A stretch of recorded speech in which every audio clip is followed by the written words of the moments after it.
నమస్తే friend, again Srikanth with you.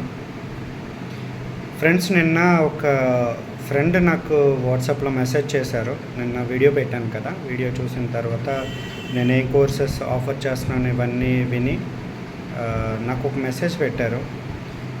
Sir, నాకు ఒక ఏజెంట్ కలిశారు. నేను బీటెక్ కంప్లీట్ చేశాను. బీటెక్ కంప్లీట్ చేసిన తర్వాత అప్రాక్సిమేట్గా ఒక 4 years ఖాళీగా ఉన్నాను, సరైన జాబ్ దొరక్క. అండ్ చిన్న చిన్న జాబులు చేసుకుంటూ ఉన్నాను. సో ఆ ఏజెంట్ పరిచయం అయిన తర్వాత అతను ఏమన్నారంటే, 1,50,000 కడితే డైరెక్ట్ జాబ్ ఇప్పించేస్తానన్నారు సార్ అబ్రాడ్లోని. తెలిసిన ఏజెంటే, నమ్మకమే, జాబ్ కూడా గ్యారంటీగా వస్తుంది. సో నేర్చుకొని వెళ్తే ఎట్లా ఉంటుంది, నేను డైరెక్ట్గా డబ్బులు కట్టేసి వెళ్తే ఎట్లా ఉంటుంది అని చెప్పేసి నాకు ఒక క్వశ్చన్ వేశారు. సో అతను ఒక్కరికే కాకుండా మిగతా వాళ్ళందరికీ కూడా నా మెసేజ్ యూజ్ అవుతుందని చెప్పేసి ఈ వీడియో చేస్తున్నాను. ఫ్రెండ్స్, మనకి డబ్బులు అరేంజ్ చేయడం చాలా ఈజీ. అప్పు చేసైనా సరే 1,00,000, 2,00,000, 3,00,000 అరేంజ్ చేసేస్తారు.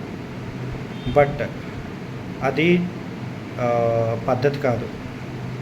1,00,000 ఇచ్చి వెళ్తాను, 2,00,000 ఇచ్చి వెళ్తాను. సో అమౌంట్ ఇచ్చేయడం డజంట్ మ్యాటర్ అనుకోవచ్చు. అక్కడికి వెళ్ళిన తర్వాత ఒక 6 నెలలు కష్టపడితే చేసిన అప్పు తీర్చేసుకోవచ్చు. బట్ మీరు డబ్బులు కట్టేసి వెళ్తే ఒక్క విషయం అర్థం చేసుకోండి, మేబీ ఆ ఏజెంట్ జెన్యునే, మీకు జాబ్ గ్యారంటీగా వస్తుంది. బట్ మీరు తెలుసుకోవాల్సింది, మీకు ఏ పొజిషను వాళ్ళు ఇస్తున్నారు, ఆ పొజిషన్కి మీరు సూటబులా కాదా. అక్కడికి అబ్రాడ్లో ఏ కంపెనీకి వెళ్ళినా సరే జాబ్లో జాయిన్ అవుతారు. జాయిన్ అయిన తర్వాత మీతో పని చేయించుకుంటున్న ఇంజనీర్, సూపర్వైజర్కి తెలిసిపోతుంది మీకు ఎంత టాలెంట్ ఉందో. మీరు 3 సంవత్సరాల ఎక్స్పీరియన్స్ అనేది ఫేక్ పెట్టుకుంటారా, జెన్యున్ పెట్టుకుంటారా, doesn't matter. Oil and gas ఇండస్ట్రీలో మీకు కొంత ఎక్స్పీరియన్స్ ఇక్కడ ఉండి వెళ్తే దట్స్ ఫైన్. అది లేకుండా మీరు డైరెక్ట్గా వెళ్ళిపోతే ట్రస్ట్ మీ వర్క్ ఏంటో వాళ్ళకి తెలిసిపోతుంది. బట్ ఇక్కడ standard, gulf standard oil and gas సెక్టర్లోని ఇస్ ఎంటైర్లీ డిఫరెంట్. ఓకేనా. మోస్ట్లీ వర్క్ కొంచెం సేమ్గానే ఉన్నా కొంచెం సేఫ్టీ కల్చర్ చాలా స్ట్రిక్ట్గా ఉంటుంది. అక్కడ చాలా స్ట్రిక్ట్గా ఫాలో అవుతారు. అండ్ కల్చర్ కూడా కొంచెం డిఫరెంట్గా ఉంటుంది. ఆ వాతావరణంలోని మీరు ఇమ్మడకపోతే ఇమ్మీడియట్గా వాళ్ళు మిమ్మల్ని టెర్మినేట్ చేసేస్తారు సార్. సో మీరు ఎంత ఏజెంట్కి 1,00,000 కడతారో, 2,00,000 కడతారో, 5,000 కడతారో, 10,000 కడతారో, అది పక్కన పెట్టేసుకుంటే అక్కడికి వెళ్ళిన తర్వాత మీ జాబ్స్, రోల్స్ అండ్ రెస్పాన్సిబిలిటీస్ వాళ్ళు మీకు నేర్పించరు. ఇక్కడి నుంచి తెలుసుకొని వెళ్తేనే అక్కడ మీకు వాల్యూ ఉంటుంది, వర్క్ అంటే ఏంటో తెలుస్తుంది. అట్ ద సేమ్ టైం వాళ్ళు మిమ్మల్ని టెర్మినేట్ చేసే స్థాయిలోకి మీరు ఉండరు. సో కాన్ఫిడెంట్గా పని చేసుకోవచ్చు.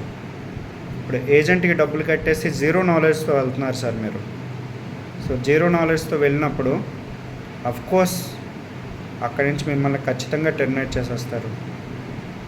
మీకు జాబ్ వచ్చిందని మీ ఫ్యామిలీకి, మీ ఫ్రెండ్స్కి అందరికీ చెప్పేసుకుంటారు సార్. జాబ్ వచ్చిన తర్వాత హ్యాపీగా కాళ్ళు ఎగరేసుకొని వెళ్ళిపోతారు అక్కడికి. తెరమోస్ అక్కడికి వెళ్ళిన తర్వాత మీకేం వర్క్ రాదని వాళ్ళు తెలియగానే సర్వీస్ నుంచి టెర్మినేట్ చేసేస్తారు. ట్రస్ట్ మీ సార్, అక్కడి నుంచి ఇంటికి రాలేరు సార్. ఫ్రెండ్స్, ఫ్యామిలీ మధ్య ముఖం ఎత్తుకొని తిరగలేరు.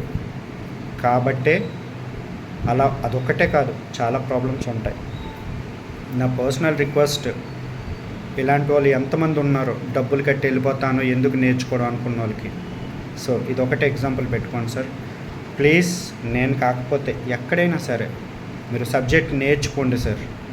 నేర్చుకొని వెళ్తే మీ కెరీర్ బాగుంటుంది, మీకు రెస్పెక్ట్ ఉంటుంది. అండ్ వెనక్కి తిరిగి చూసుకోనక్కర్లేదు నా కెరీర్ ఏంటవుతుందని, దర్జాగా బతికేయచ్చు. Okay, thank you.